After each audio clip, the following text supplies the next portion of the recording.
Hi guys, so today I'm going to talk about how exactly to layer home decor. For me, this is my favorite part about decorating my house. It's constantly changing, so I'm going to give y'all my tips and tricks and what I do to make the home decor a little more cohesive. If you're someone like me who has a lot of knickknacks, a lot of trinkets, a lot of everything.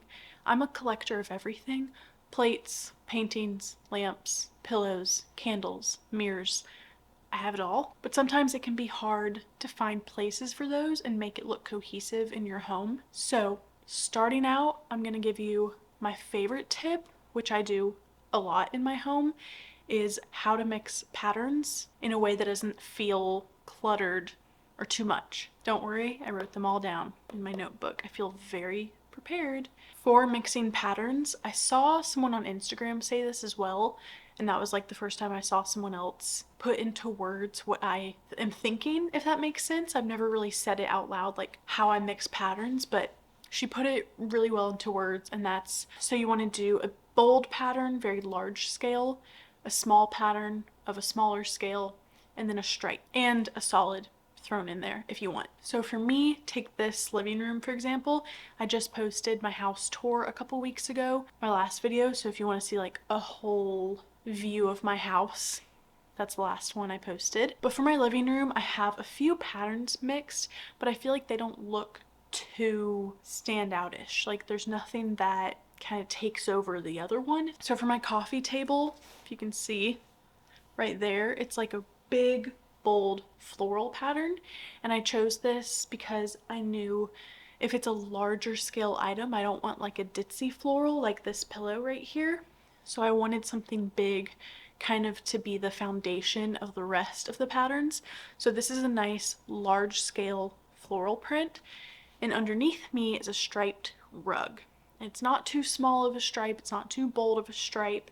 I just wanted something striped, but not too distracting, and I think this is good. This is not a traditional stripe. This actually has patterns within the stripes. And then my pillows here, I have one large scale, which is that sun one, and a small scale, which is this flower one. I went into depth in my last video about where I got these. I made one of them, I bought the other one. But having mixed patterned pillows I think is very important. I love a patterned pillow, something that's unique and fun, because this couch is plain, it's just a velvet, so I really wanted pattern in my pillows.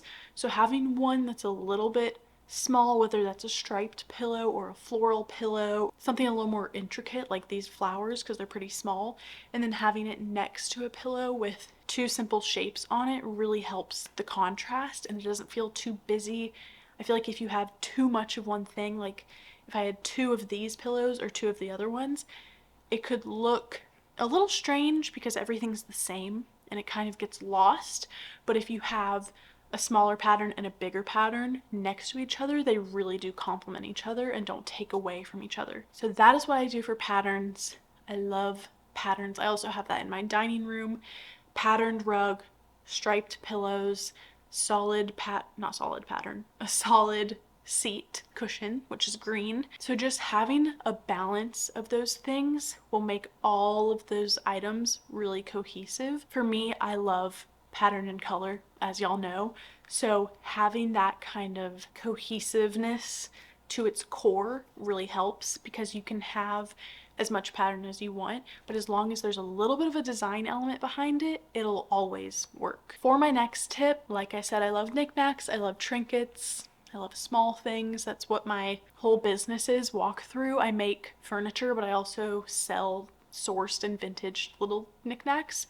So I love it. But for the knickknacks, I think if you want to display them, especially like in a kitchen or on a coffee table, I think you need one useful item, one fun item, and one functional item. So for instance, in a kitchen, I am a huge advocate for kitchen decor. I feel like it gets overlooked. Maybe it seems like it'll get in the way or something, but I promise you, add in just a little something to your kitchen, whether it be a lamp, a fun bowl, a fancy carafe for your salt. It will make your kitchen look so much better. So for instance, a fun ceramic bowl to put your fruit in. These are so easy to thrift. You don't need to spend a lot of money on it. You can get one second hand, you can get one on Facebook Marketplace, you can make one. Having a fun pattern bowl that's also useful will instantly make your kitchen so much better. I think fruit is a very fun thing to display. I know in Dakota Johnson's home tour, she was saying she like loves limes, and apparently it was like a lie, but I love limes and I like displaying them, and I like oranges and apples and bananas. Anyway, I think fruit is a really good accessory, especially in a fun bowl. And I think I'm gonna do another video on this, but H&M Home and like Zara Home and even Amazon, I know those are all fast furniture places, but they have really good bowls, like really good. So I think I might do a video on like, if you're gonna go the fast furniture, fast home decor route, these are the things I would get. So we'll see. If y'all want that, let me know, because I have a few things in mind. But anyway, as for the little salt container I was talking about, personally, I have my salt and pepper out on the counter in little bowls so I can just grab it and use it. And Beata Heyman, I talk about her in every video. I'm sorry. I just love her, okay? She has a really cool salt. What would you call it? A salt. I'm just gonna call it a salt container, but it looks like a little monster. Something like that is fun and functional, and that's a 2-for-1. I think that's amazing. So something like that where it's useful, fun, and functional, it's a win-win-win. I love having like my olive oil on display, my salt and pepper. It makes your kitchen more utilitarian because it feels more professional in a way. I'm not a professional cook or chef, obviously, but it makes me feel like I am. And a lamp. You need a lamp in your kitchen. No matter how big your kitchen is, no matter how small, they make battery operated little lamps. You can put it anywhere in the kitchen. I promise you, it'll elevate your kitchen instantly. It doesn't matter what the lamp is, just a cute little guy. It just always looks good, and it's extra task lighting because usually if you rent in an apartment, they're probably not gonna have like the best lighting in the kitchen, especially where you need it, like at the countertop. So adding in a lamp will be very fun. Bonus points if you add a plate to your wall in the kitchen. This will always look good. I love a plate on a wall. I just got a few plates, some vintage, some new, and I'm gonna hang them in my dining room, and I'm so excited. It just looks so good. It's just a fun element. It adds a little ceramic into your kitchen, a little point of interest. Same concept for the coffee table. The fun, functional, and useful. For the coffee table, I used to love like stacks of magazines and books all over the coffee table, but then I met my now husband, then boyfriend, when I was living alone, and he would come over and try to put his feet up, and I would have to move all of my magazines and stuff every time. So I realized maybe it's good if you're like a single girly, you don't have kids, you don't have a partner, you can do whatever you want in your apartment. But if you live with a child and a husband like me, it's just not gonna work. So I've pared back, and I'm gonna have to pare back even more as soon as my son starts crawling, because I literally have a giant ceramic or plaster clamshell on the tip of a chair, edge of a chair. Anyway, going off on a tangent, what I'm saying is to pare back your coffee table is probably your best bet. It can still be cute, and I do make trays for coffee tables. I'm just saying. My business is called Walkthrough. I make trays, and I'm coming out with more colors soon.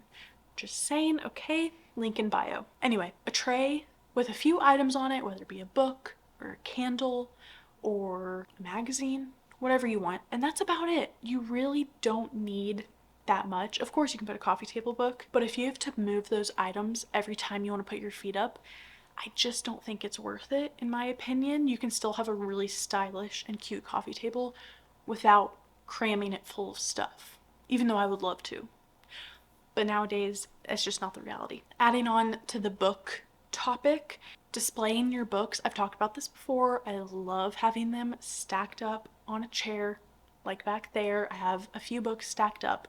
It'll always look good. And then having a dish or a trinket or even just an object, if it was like a little sculpture you found at a flea market or a farmer's market and you found it and you don't know what to do with it, put it on a book, and then it has like a little pedestal for itself. I do that a lot because I got a lot of stuff, and I always do that in like different parts of my house, and I feel like it makes a little moment for that item. Like I have this little egg that has a face on it.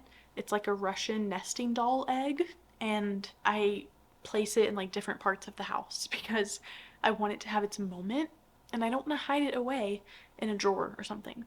So if you have special little items, little dishes, something fun, an art piece, ceramic wise, put it on a stack of books. Going back to the plates, I think if you're gonna hang a plate on a wall, it's best to do it in twos or fours or three if it's like big one in the middle, small on the outside, or vice versa. It's nice when it's a little bit cohesive. It's not like random plates all over the wall. For me, in my kitchen, above the stove, I have one big platter, and then above my dining room bench, I'm gonna do two, I guess four plates, two on each side, and I feel like it just adds a really good balance to the room. And I would keep hanging plates in like the dining kitchen area. I wouldn't really do it in a living room. I guess you could if it was close to the dining room, but I definitely wouldn't put a plate on a wall in like a bedroom. Speaking of trays, I think a tray is a really easy way to implement color. If your space isn't really that colorful, but you're trying to get into it, I think a fun colored tray is the easiest way to do that. And you can stack books on top of it. It's really good for organization, and it kind of makes those ordinary items like books or a candle a little more special, and it makes it look intentional where you put it instead of just like shoving those items in a corner. I think for a bedroom, a tray is great on your dresser. You can put your perfume, you can put your jewelry, maybe a lamp. Speaking of organizing things in like little groups, I love a dish in a drawer. And I know this might sound strange because you're not going to be able to see it, but a fun dish, like a shallow dish in your junk drawer, will change your life. Because everyone has a junk drawer. It's messy. You don't know where to put your stuff. You're always digging through stuff and you don't know what to do with it. But having a little bowl slash dish in there to put your keys and wallet and maybe sunglasses, it has changed my husband and I's life. Not to be dramatic, but we have a drawer in our kitchen right by the back door, and we just put only our keys and wallet in it, and it has helped tremendously. Because usually we just put it in the junk drawer or on the counter and it just looks messy. And if you put something in a drawer without having to get like dividers, I think just literally getting a bowl or a shallow dish makes it look more fun. I just love separation of items. Speaking of that, I love a mug or a glass for teaspoons. I have this by our coffee station. I have the Matilda Gold teaspoons in this big like mug from Anthropology, and it just makes making your coffee in the morning so fun. You don't have to guess where the teaspoons are. You don't have to dig around for a spoon. They're right there in their little cup. I have our Nespresso pods in a bowl that I found in a thrift store. It just makes like a special moment for that morning routine instead of hiding everything away, just making it feel almost like a hotel, like a bougie little moment. And then I have this little, it looks like a lamp, but it's actually a tea light candle with like a lampshade, and I put that on, I make my coffee, and it's just fun. It makes it feel special and it organizes while doing it. As for the entryway, I'm still working on mine right over there. It's a work in progress, but I like the top part, but the bottom part can use some work. I think having a piece of art or a mirror, something that's useful, something that you really want people to see as soon as they enter, like that piece of art, or a mirror so they can check themselves out, and then two sconces beside it. I love this look. I just think it looks bougie. Not that I want to be bougie, but it just adds an element of a little bit of elegance. It's fun. If you have extra candles like me, it's a good place to put those candles, and you can switch them out all the time. It's just fun. It adds dimension to the space when normally you'd put a piece of art and call it a day. Just adding those little sconces, in my opinion, makes a huge difference. And then underneath that, again, something useful, something fun, something utilitarian, whether it be a plant and some books and a dish for your guests' keys. It just makes this whole little moment cohesive and functional while still being fun and stylish. I also love sconces in a kitchen. I love sconces anywhere. You can put a sconce literally anywhere. I'm not talking about like an electrical one that would have to be wired in your walls, but either a battery operated one or a candle stick holder. I love those. They can go absolutely anywhere, in my opinion. Very easy to thrift as well. And like I said, for the kitchen, a piece of art above the stove or a plate will instantly make your kitchen look so much cuter. I know some kitchens you may not have space for this, but if you have a flat wall anywhere in your kitchen, put a little piece of art, maybe a little plate, something fun. Because sometimes kitchens, especially my kitchen, we're trying to redo it right now, like in a renter friendly way, they can look depressing. Like there's not a whole lot going on. Maybe you live in like a brand new apartment where it's all gray and stuff. That's the place I lived in last before this place. It was just gray and honestly hard to decorate, which I have a video on if you want inspiration for that. But anyway, kitchens can be hard, but I think adding elements of fun and personality where you can really helps it. If you can't paint, like you live in an apartment and they won't let you paint, having little items in a place like that will really help and make you feel more at home. I also love mixing warm and cool tones. I'm a big fan of primary colors. I love yellow, blue, red, but not like bright primary colors. They have to be shades of it. Like I love this yellow with this cobalt blue and then like a faded red. I love it so much. Having a red tray and blue silverware or blue cups. I just think it looks so good and it's a really nice contrast. I have this one plate that my mom found for me at Goodwill. It's like a deep red splatter plate and I use it for everything and everything looks good on it, especially light blue. Again, I have the Matilda Gold teaspoons and she has like a periwinkle spoon and I use it, like put it on top of that serving stuff and it just looks so good. So mix warm and cool tones when you can, because if everything is the same cool tone beige, it's gonna look so sad. And if everything is really warm, it's gonna be claustrophobic and overwhelming. So mix it when you can, and I promise it'll add so much depth to your space. I also wanted to add how I layer my mantelpiece. This can be really hard. My mantle is huge. If you watched my home tour, the fireplace is like the most interesting fireplace I've ever seen. It's very long, like the bricks are very strange. Anyway, so what I did is have a big piece in the middle. Please don't put your TV above your fireplace if you can help it. It's never gonna look good. And it's way too high. You're gonna be like looking up when you watch TV. Anyway, please don't do that if you're able to. Okay, so put a big piece on top of your fireplace, whether it's a mirror or art. We put a mirror, and then beside it, don't do too symmetrical of items, like whether it's art or candles. Don't make everything too symmetrical. Mine is symmetrical with the candles. I have two candlestick holders on either side of the mirror. That's fine, but I don't think it looks great if everything is mirrored on either side of the big piece of art or a mirror. So I have some original art, I have some postcards. I love, love, love postcards on a mantle. I think it is so fun and personal. It's literally just a little piece of art without a frame, and I don't think you need a frame. I think you can just stick it on there and call it a day, because I'm sure we all have postcards from museums or trips that we don't know what to do with.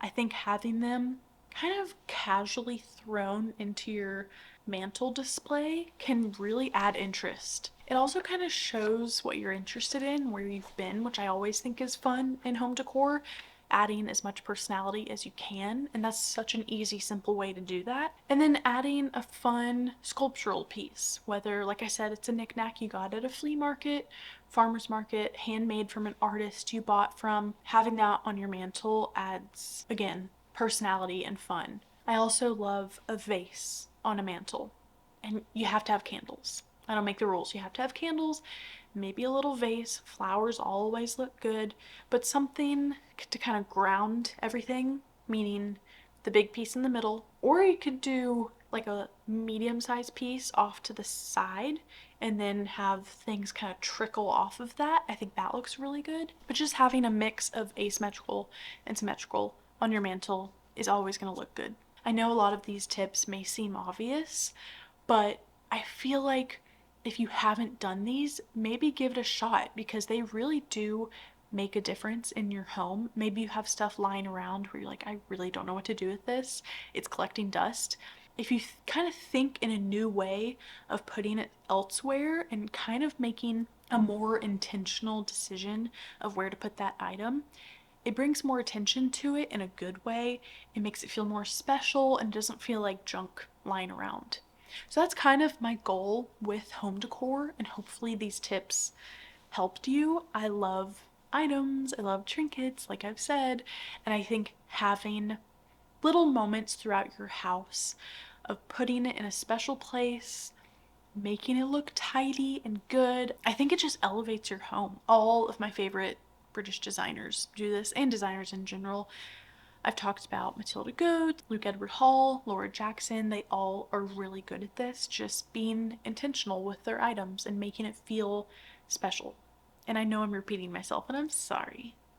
But I just get excited, and I hope these helped you in some way. If y'all have any tips, please let me know, because I'm always looking for new tips on how to evolve my home decor in my home.